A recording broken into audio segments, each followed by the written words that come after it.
Usapang investment. Lagi mo ba naririnig yung diversify your portfolio? Pero wala ka namang idea kung paano mo i-diversify yung portfolio mo. At isa pa, kahit gusto mo nga mag-invest, hindi mo nga alam kung anong klaseng investor ka. So ikaw, gusto mo ba magkaroon ng idea kung paano ina-assess yung risk appetite? O paano nalalaman kung anong klaseng investor ka? Most of the time, nahahati lang naman siya sa 3 parts. Number 1 is risk tolerance. Dito, chinecheck kung naiintindihan mo ba yung risk na tinatake mo. Siyempre, pagdating sa investing, pwede kang matalo o pwede kang manalo. Yun yung tinatawag na risk. Number 2, ano ba yung investment horizon mo? Gaano ka katagal o hanggang kailan ka mag-i-invest? Minsan kasi may nag-i-invest lang for 5 years, for 3 years, minsan nga 1 year lang, kating-kating na sila eh. Pero may mamimit ka dyan na willing to invest kahit 10 years pa or more than kasi gusto nilang ma-reach yung goals nila. At yun yung number 3 natin, financial goals. Bakit ka ba nag-i-invest? Para ba sa retirement or kung may anak ka, para ba sa education nila? Kung gusto mo magpatayo ng business, pang capital sa business mo, or kung gusto mo mag short term lang na investment kasi gusto mo lang magkaroon ng pang deposit or pampagawa ng bahay or pambili ng kotse. So inaalam din natin kung ano ba yung financial goals natin. So ngayon alam mo na kung paano inaalam kung anong klaseng investor ka. Meron naman tayong 3 basic risk appetite. Andito yung conservative,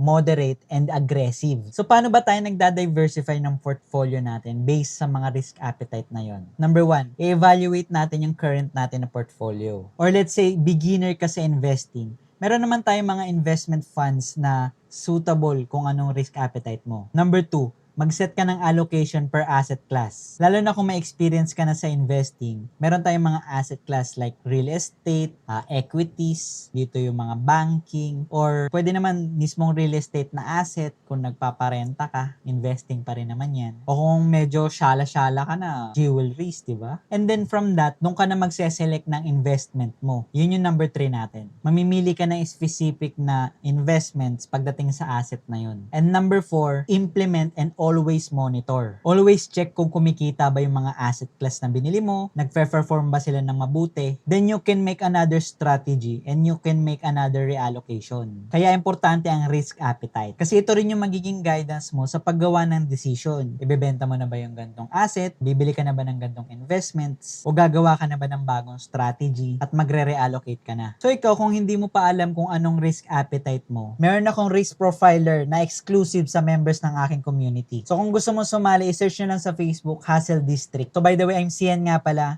providing quick fix to your money problems. Siguro sa next video, i-discuss ko naman kung ano yung magandang investments pagdating sa mga risk appetite, no? Here in the Philippines. So kung gusto nyo yan, follow ka lang dyan. Yun lang.